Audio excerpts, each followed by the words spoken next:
Hey, this is Josh from Sugartooth. You guys are watching the Heavy Galaxy Show.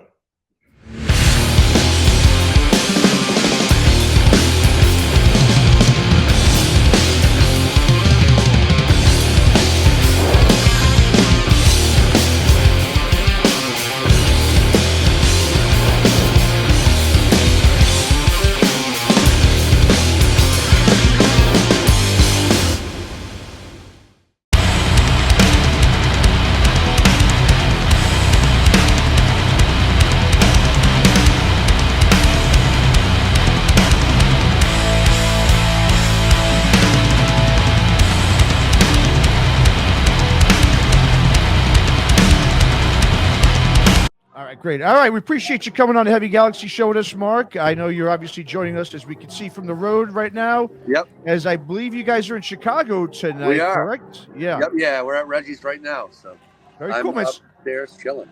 Nice, man. So how's the tour been going so far, man? Fill us in. Very good. Very good. We started last Friday at St. Vitus. So we've done, excuse me. So we did Vitus, then we did Kung Fu Necktie in Philly, then we played in Pittsburgh.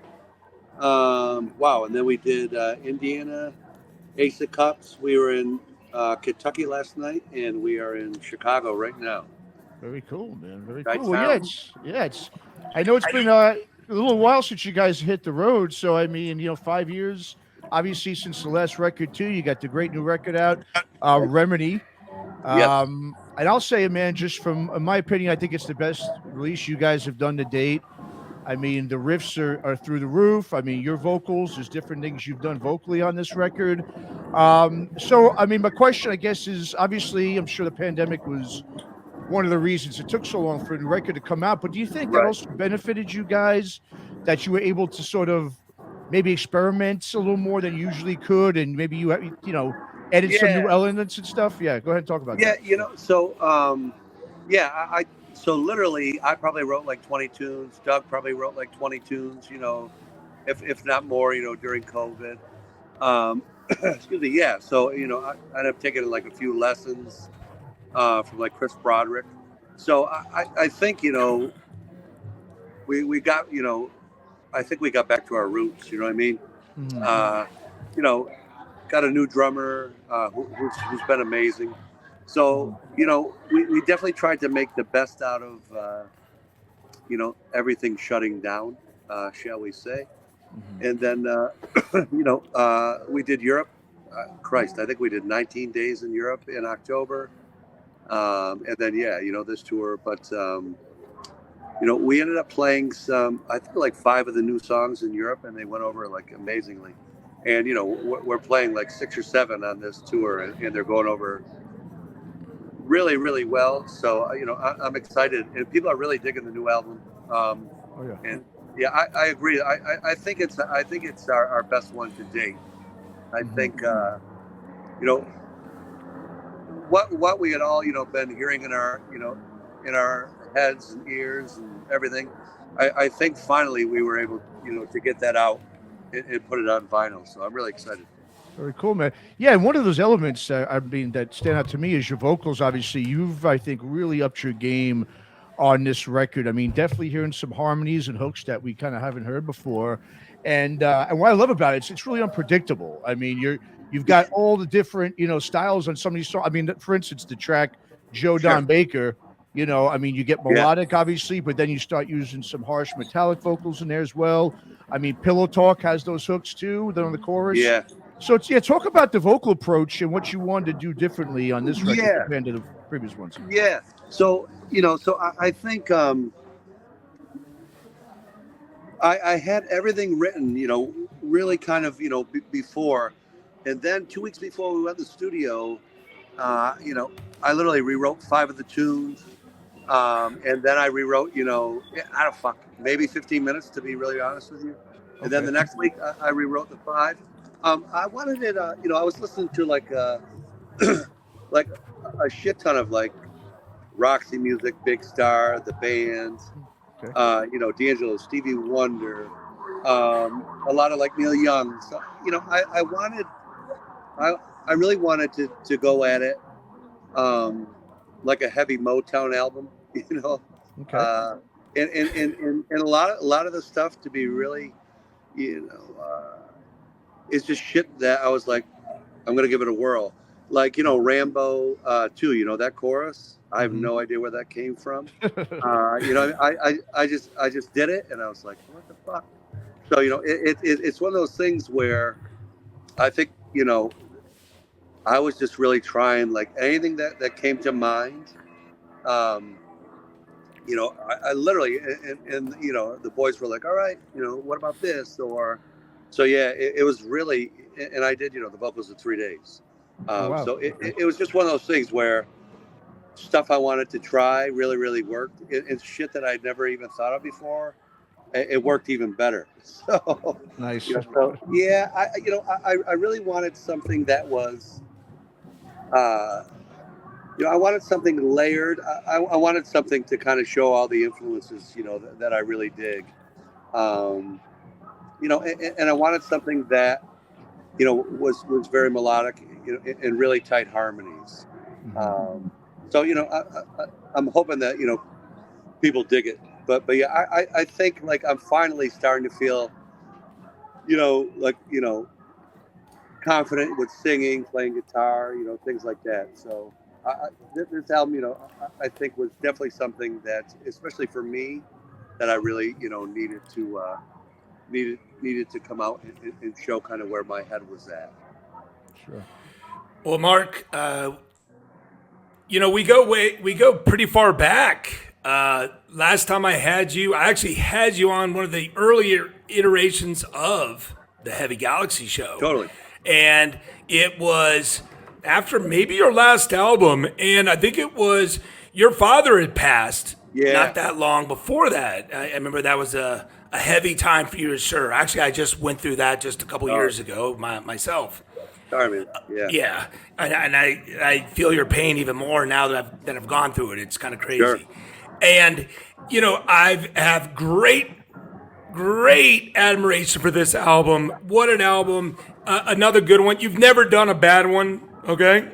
So let's get that on, folks. If you don't know who GOZU is, every one of their albums is good, but it's different, and I don't think there's any silo effect to the variations of hard rock, guitar rock action going on, but then you blend these vocals. Wow. When you think back of who are your influences vocally? Vocally? Sure, yeah. So, when like three of my hugest are, Levon Helm, Rick Danko, and Richard Manuel from the band. Stephen Stills, Sly Stone, and then, Tony Mitchell, Brian Ferry, Greg Allman, D'Angelo, obviously like Stevie Wonder, and like for me, it has to be, I need to hear that, kind of the honesty in the voice. You know what I mean? So people, I think like that, definitely, but I really wanted something where, the harmonies were layered on top of each other, and it's something that, when you heard it, it really stuck in your ear. You know what I mean? But yeah, definitely on this album, I was listening to a ton of Sly and the Family Stone, a lot of Big Star, especially, with the way that, a lot of the voices blend. So I was really listening to stuff that was, very, very pleasing to the ear. And I think because of that, it definitely let me take more chances than, I usually would do. So, it's definitely more of, I was just doing like a shit, like a lot of Sabbath and stuff too, like that. But, it tends to be more kind of in the soul vein. Yeah. So, yeah, I mean, definitely, I think, with harmonies and things like that, it's very, Crosby, Stills and Nash, Neil Young, the band, things like that. And definitely, like, even, Alice in Chains, things like that, from when I was, young. But, like, Greg Allman for kind of more of the guttural. So, just there's a shit ton of influences that I have. Yeah. And I think that this album kind of shows that. Yeah. And of course, you're a guitar player also. So talk to us a little bit about what were the early influences on guitar that kind of got you into music. Yeah. So my parents took me to see like Jim Croce when I was like 4 years old. I saw Earth, Wind and Fire with my father. I don't know, I was like 12. I saw George Benson. And then all the older dudes around me were way into like Thin Lizzy, which, Van Halen, like Tigers of Pangtang, Maiden. And then my dad was like a huge, like Willie Nelson fan. Waylon Jennings, like all the Highwaymen stuff. Regarding guitar playing and things like that, I think I'm not one that like wants to rip solos and shit. You know what I mean? I love playing rhythm guitar, like obviously, with riffs and things like that. But, guys like, definitely like, Dwayne Allman was one of my favorite, Dickie Betts, Jerry Garcia, Bob Weir, like, the Van Halen stuff is amazing. Riff-wise, it was so funky. But, and then, definitely like someone like George Benson, even like, Ray Parker Jr. on the early Stevie Wonder stuff. Neil Young is probably one of my, favorite guitar players ever. Stephen Stills is up there, a huge influence, definitely just in singing and playing. It's definitely like a, Terry Kath from Chicago, Steve Lukather. So things like that. I always listen to, guitar players that could also sing, even like Warren Haynes. Probably my favorite guitarist, now is probably Derek Trucks, but then, you have Mike from Yob, who I think is absolutely brilliant, the way he layers, his guitar and vocals, things like that. So there are definitely a lot of, I think players as I get older, that I'm definitely, getting way into.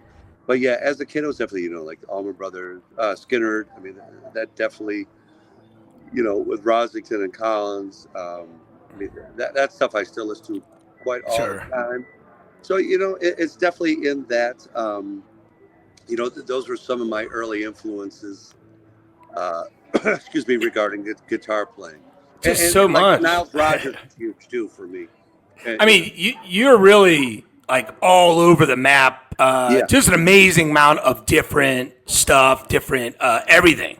Totally. When did you take the leap to do heavy rock music? I mean, all those are these influences, but when you've created this sound that evolves each album, might I say? I mean, early stuff reminded me of Queens of the Stone Age to some degree. Well, so talk to us about that adventure. How did you get into the doing heavy music, and then the adventure on the first few albums and so on? Yeah. So Queens of the Stone Age is one of my favorite bands. Like I've always loved them. Like I remember hearing the first time I remember hearing like Rated R, and that stuff always always some of my go-to tunes. It was one of those things where growing up I always listened to heavy stuff, and then I played in like 7-piece soul bands. Doug and I played in a band together. It was very like Jeff Buckley, Radiohead. But I knew I knew I wanted to do something heavy, just from I think from really early on, the other guys that I would hang out with. So when it came time for Doug being like, dude, do you want to do something in this realm? And then obviously we were way into Clutch and and obviously Sabbath and things like that. But for me, like writing, like especially like Ben Gazzara and The Handler, I had never written anything like that musically. It just was one of those things. I probably from listening to like a shit ton of Sleep, you know. So I think that, you know, we definitely wanted, well, I wanted to take really, really kind of the leap in some of the airier, you know, longer tunes. And, you know, I think, though, taking a couple guitar lessons too kind of got my head into thinking a little bit differently how I wanted to write. So, you know, I think that this album was definitely something that we all wanted to really kind of, you know, to just get in there and just hammer the fuck out of. So, you know what I mean? So I just think it's one of those things based on, you know, everything being stopped for literally almost like 3 years, having to get a new drummer. You know what I mean? We were going to go in earlier and Port Dean got COVID, you know, so we had to wait like 4 more months to record. So I think, you know, because of everything, you know, that had gone on, you know, I think that's kind of where our mind was going.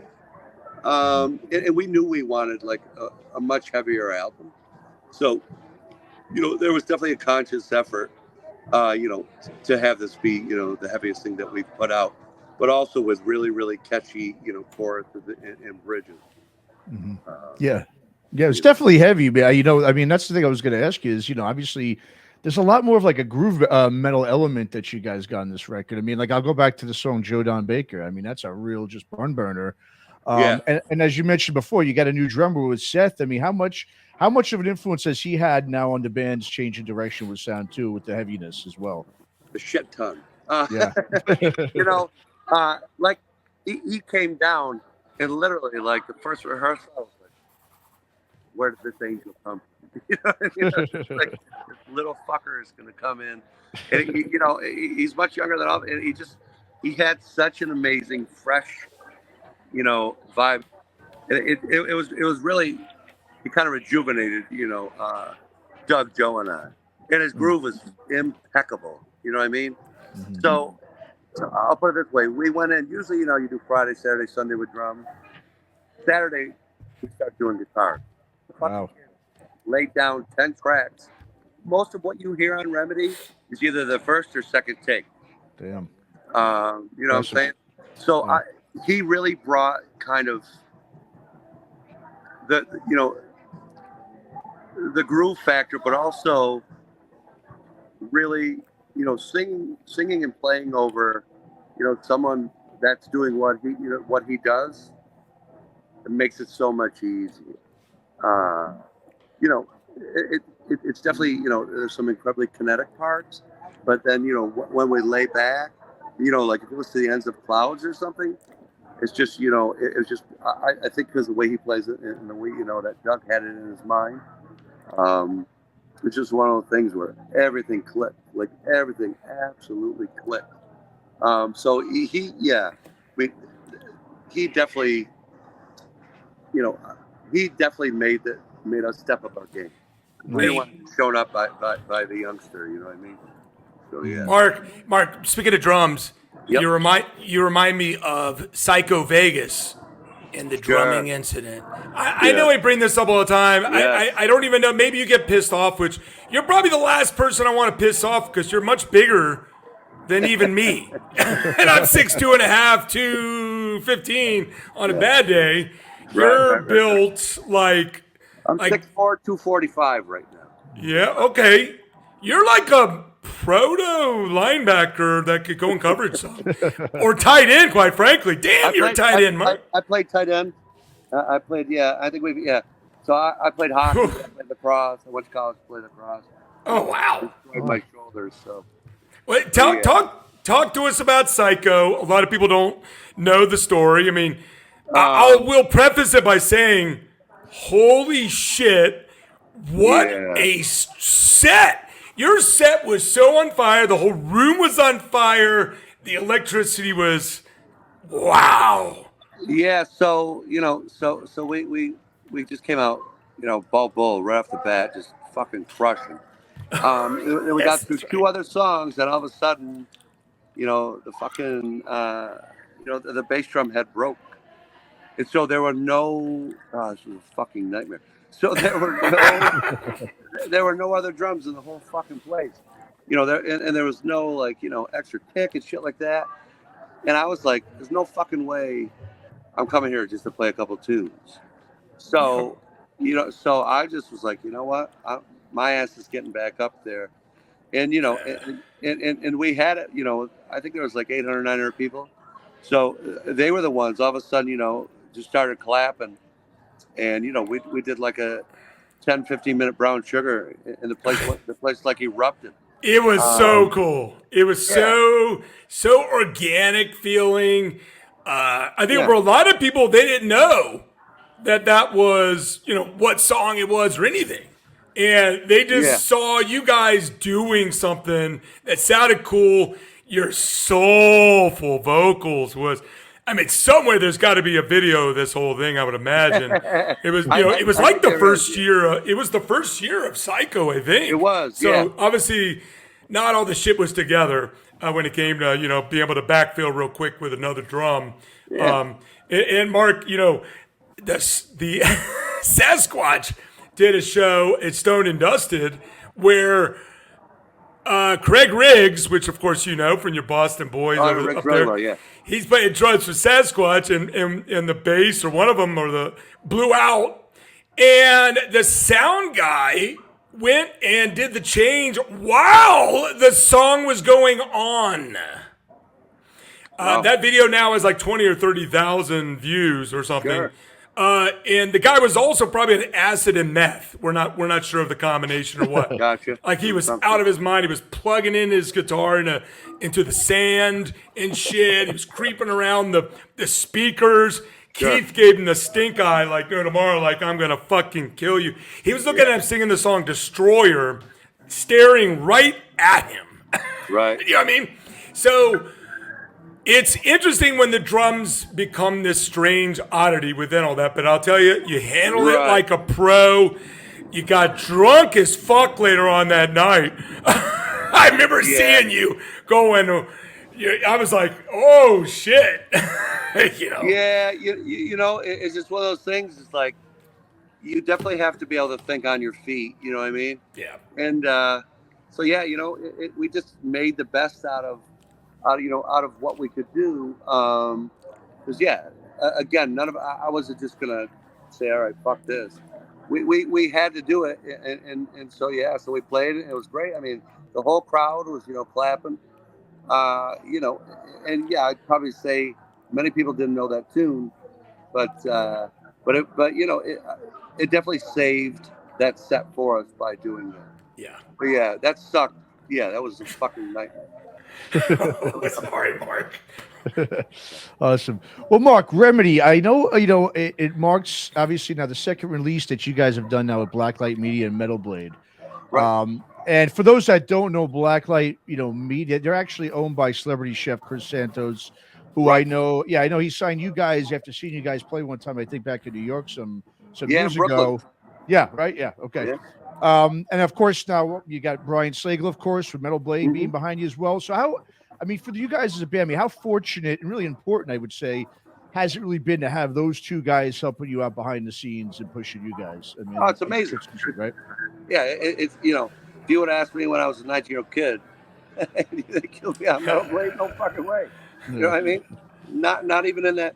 Yeah, you know what the thing is that obviously, you know, they know the ins and outs of music, but they're even better humans. You know what I mean? Mm-hmm. So, you know, really putting out these albums, you know, you want to make the label proud, right? Like everyone that's worked on it, especially, you know, like you know, Heidi and Ryan. You know, we wanted to make something that, you know, if they were playing for someone, they'd be like, oh yeah, I work with this band. So, you know, being able, you know, to literally, like, you know, talk to Chris or you know, like, you know, having Brian Slagel like something, it's absolutely amazing. So we definitely, you know, are cognizant of that and really try to step up our game, because, you know, we want to make obviously everyone associated with that, you know, with the album proud, you know, that we are on their label. Sure, absolutely, man. Now, I just want to ask you something. You know, I read somewhere, I think might have been a press release or something, but I know you stated for you guys as a band, how important it is for you guys on each record to set goals and challenges. Yeah. And that the day you stop doing that is when you would fail as a band. Now, when you say failed, I mean, do you refer to that, like, do you believe that if you didn't do that, that your music wouldn't be good? I mean, do you feel like, for instance, Remedy, it's a great record. Now, if you did exactly the same thing you did on this record, on the next record, does that mean in your mind it wouldn't be a good album? I mean, just expand on that a little bit. I mean, do you feel like you have to constantly evolve, obviously, as a band, correct? Yeah. So I think each album you should bring, you should never just be sedentary. You know what I mean? Mm-hmm. Like, I think, I think all of us are playing the best that, literally we've ever been playing. So, in my mind, right, I think of everything as like I would like playing sports and things like that. So they're always I just think that you always have to be improving. And you also, you have to, for me, I try to bring the songwriting each time, a very honest, something that is obviously relatable. So, I think, if we don't push ourselves, to be a better band, why do you do it? You know what I mean? I'm not someone that, will go back and listen to things, which is, I had to because we're on tour, right? Try to remember some of these songs. But yeah, I just think like if we just put out shit that always sounds the same, why are you doing it? You know what I mean? If someone's gonna pay for you to go in the studio, you should knock, you should literally knock the bottom out of it. And it's just, I think, mentally, if you don't challenge yourself to make something sound different, right? Or to really, in our mind is like, we wanted to crush what we did on Equilibrium. So yeah, so if it was something that was kind of just dialed in, I'd be like, If I don't want to play it, then why would anyone want to hear it? You know what I mean? Sure. So yeah, I think that as a band, you should always, just want, to obviously to grow, but you want to, if it's something you're going to share, with people, it should literally be the best stuff you put out each time. So, I just think there has to be that honesty factor. And also, there has to be, you can't just sit back and be like, oh, okay, I guess we'll record this, right? It has to be somewhere where you're like, we're going to do this, and it has to be better than anything we've done, and how can we do that? So, yeah, I just think there's an honesty to it, and plus, if people are going to spend money, then you have to give them something that they're going to dig. You just don't want a carbon product, you don't want it to be an Equilibrium light, you know what I mean? Yeah. So, I just think, you should always just shoot, for the upper echelon as much as you can.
Well, one thing you definitely shoot for in the upper echelon is song titles.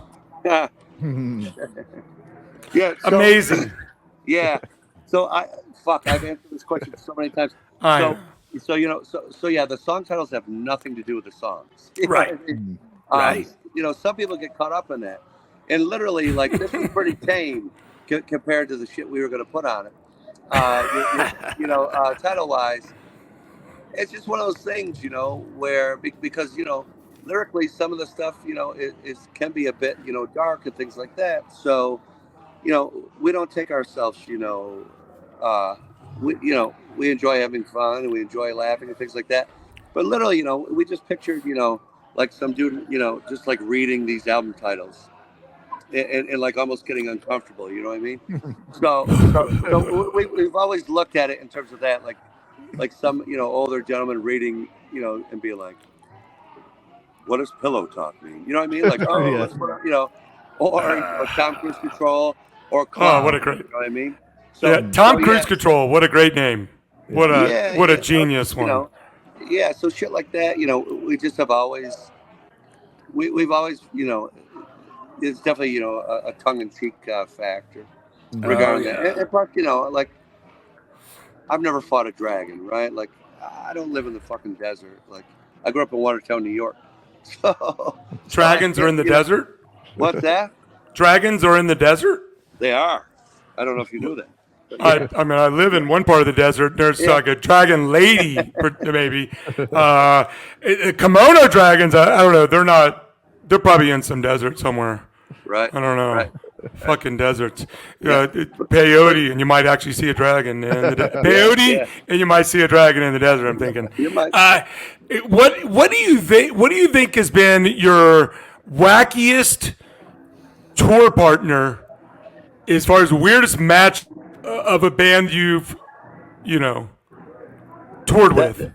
I don't know if there's like wacky. Like we've like touring with Goat Horror was fun as shit. Like every night, was an interesting night. I don't think we've ever had anyone, that we wanted to like run off the road or anything like that. No, Casualties were fun as shit. Yeah, probably probably Goat Horror was, and us being big fans of them. And they're again like the nicest dudes. Like that was great, being able to tour with them. And that's a heavy ass band, and that's a heavy ass band. That's a deep South band too. Some Southern boys out there touring with a bunch of Yankees from Boston or wherever the heck you're from. Yeah. It's got to be interesting. Yeah, you know what I mean. So, but there's always you chat with different musicians, and there's always that thing, oh, you like that album? Oh man, I love that album.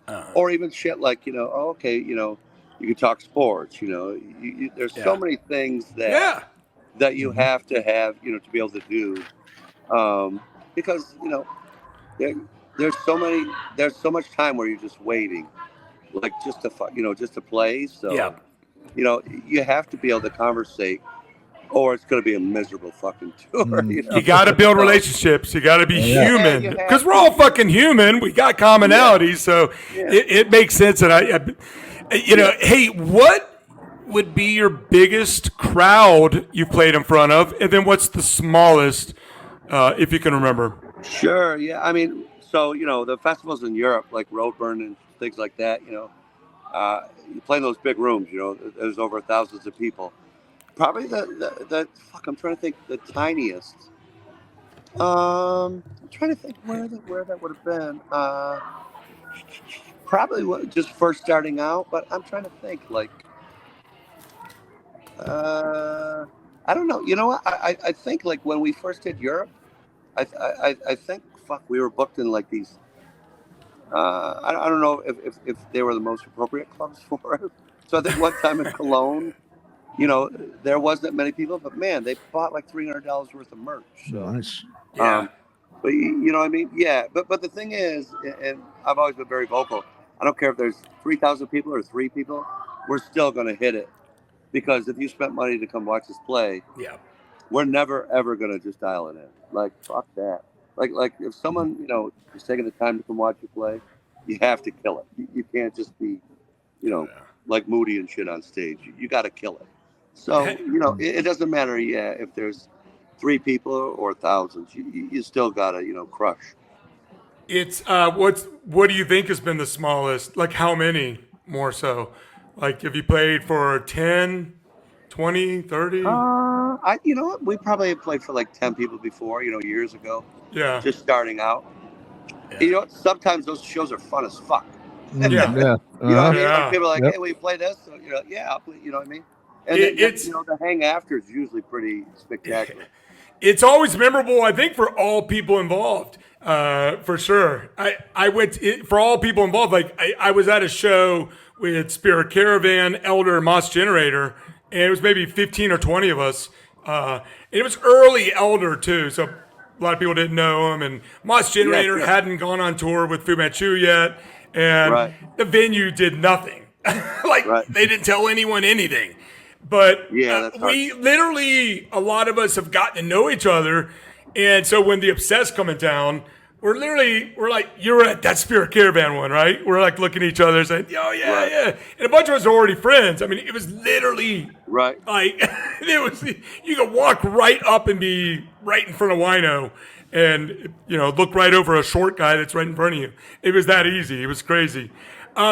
Would love to get you over here back to Vegas at some point. I see you on your tour. I don't know. I don't think you're going out too far west. How far out are you going on this tour? Give us a little idea of some of the spots. Yeah, so tomorrow we'll be in Lincoln, Nebraska, and then Sunday we'll be in Denver. And then we're doing a show in Austin, a show in Arlington, a show in Houston. We're doing Nashville. We're doing Atlanta. We're doing New Orleans. And then we end up, a couple shows in the Carolinas.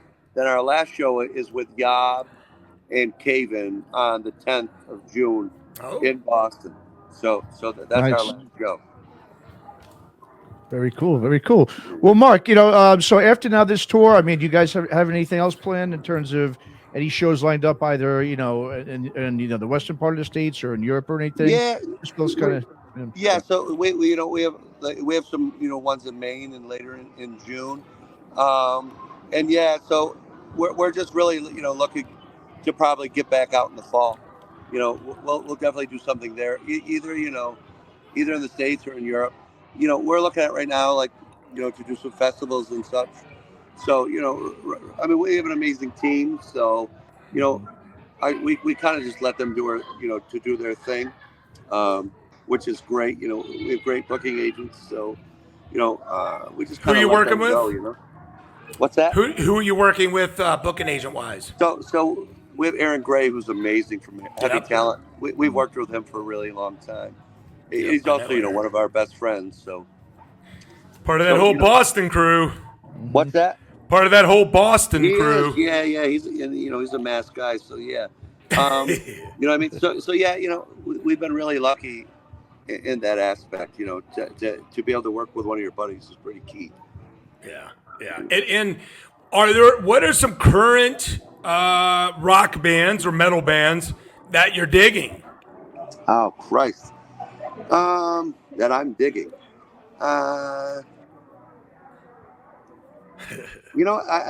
It always goes back to, kind of like High on Fire, Sleep, the new Queens of Stone Age.